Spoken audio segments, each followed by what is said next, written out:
శ్రీకాకుళం జిల్లాలో వరుస బైక్ చోరీ కేసులను జేఆర్పురం పోలీసులు ఛేదించారు. జేఆర్పురం, లావేరు, జీసీగాడం పోలీస్ స్టేషన్ పరిధిలోని నమోదైన చోరీ కేసుల దర్యాప్తులో భాగంగా సిఐఎం అవతారం ఆధ్వర్యంలో ప్రత్యేక బృందాలు గాలింపు చేపట్టాయి.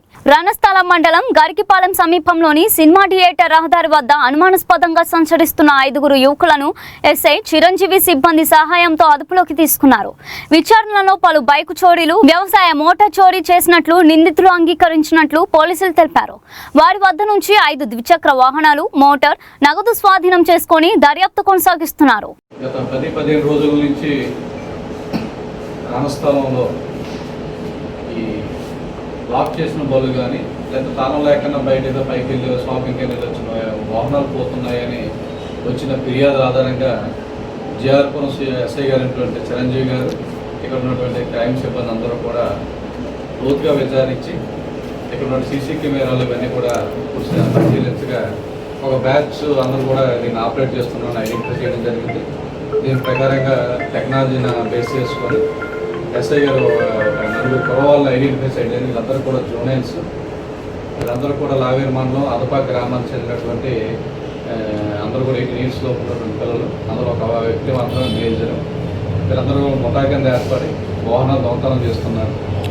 మొత్తం వీళ్ళు దొంగలించినటువంటి వాహనాలు జేఆర్పురం పోలీస్ స్టేషన్ పరిధిలో 6, లావేరు పోలీస్ స్టేషన్ పరిధిలో 1, అలాగే జీసీగడ పోలీస్ స్టేషన్ పరిధిలో 1, మొత్తం 8 వాహనాలు దొంగలించడం జరిగింది.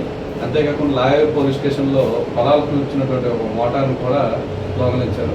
వీళ్ళందరినీ కూడా దగ్గర నుంచి కూడా లావేరు ఎస్ఐ గారు, అలాగే సిబ్బంది అయినటువంటి హేమంత్, సింగు, జోగర్ వీళ్ళందరూ కూడా ముద్దారందరినీ ఐడెంటిఫై చేసి వారి వద్ద నుండి వాహనాలను అలాగే ప్రాపర్టీని చేయడం జరిగింది. అంతేకాకుండా ఈ పాత వాహనాలు ఏవైతే ఉన్నాయో కొంతకాలం వాడిన తర్వాత వాటిని స్క్రాప్ కింద అమ్మేయడం మొదలెట్టారు. అదపాకి సంబంధించినటువంటి పిన్ని బెజ్జిపురపు వెంకటనాయుడు అనేటువంటి వ్యక్తికి వాహనాలు అమ్మేశారు. అమ్మేగా అందువల్ల అతను కూడా అరెస్ట్ చేయడం జరిగింది. అతను కూడా కేసు నమోదు చేయడం జరిగింది. ఒకటే మాకు విజ్ఞప్తి ప్రజలకు, మీ యొక్క వాహనాలకి కంప్లీట్గా హ్యాండ్ లాక్ వేయండి. ఎందుకంటే లాక్ అయిపోయిన వాళ్ళు అంత టార్గెట్ చేస్తున్నారు. అంతేకాకుండా ఏదైనా ఎస్టాబ్లిష్మెంట్స్ ఉన్నట్టయితే మీరు సీసీ కెమెరాలు పెట్టుకున్నట్లయితే ఇలా కేసు మాకు డిటెక్ట్ చేయడం జరుగుతుంది. మీరు కేకే కాంప్లెక్స్ దగ్గర ఉన్నటువంటి ఒక ఇంటి దగ్గర ఉన్న కెమెరా ఆధారంగా మనకు ప్రూవ్ వచ్చింది. సో టెక్నాలజీ అంతా ఉన్నటువంటి టెక్నాలజీ అందిపుచ్చుకొని నేరాలు మనం నిరోధించబోతుంది. మా ఎస్పీ గారు ఏంటంటే కెవి మహేశ్వర రెడ్డి గారి ఉత్తర్వుల మేరకు వివేకానంద గారి డిఎస్పీ గారి పర్యవేక్షణలో జేఆర్పురం ఎస్ఐ గారు అండ్ శగడం ఎస్ఐ గారు అండ్ లావేరు ఎస్ఐ గారు, ట్రైనింగ్కి వచ్చినటువంటి ఎస్ఐ సింహాసనం అందరూ కూడా అద్భుతంగా పనిచేసి ముద్దాయిలు అరెస్ట్ చేయడంలో కీలక పాత్ర పోషించారు. ఉన్నతాధికారులు అందరూ కూడా అప్రిషియేట్ చేశారు. Thank you. ఒక 2-wheeler అఫెన్స్ ఆల్రెడీ అబ్బాకి సంబంధించినటువంటి అందులో ఒక జూనియర్ చేశాడు. శ్రీకాకుళంలో ఉంది. మళ్ళీ again next month 2-wheeler offence చేశాడు.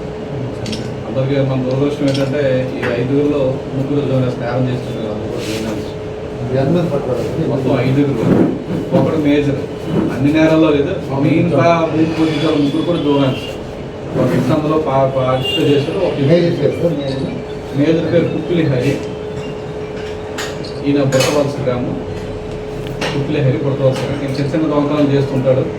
పశువుల యొక్క గుడ్లు అమ్మడం కానీ కోళ్ళు దొంగతనం చేస్తుంటాడు. ఈ 2-wheeler అఫెన్స్ నేరం కూడా చేయడానికి వచ్చారు ఈ జూనియర్స్తో కూడా. మరొక వ్యక్తి రిసీవర్. మిగతా 3 కూడా జూనియర్స్ కూడా 18 సంవత్సరాలు. వీళ్ళందరూ కూడా అందరికీ ఈ బళ్ళు మోటార్ రికవరీ అయితే వాళ్ళ దగ్గర నుంచి నగదు 20,000 రూపాయలు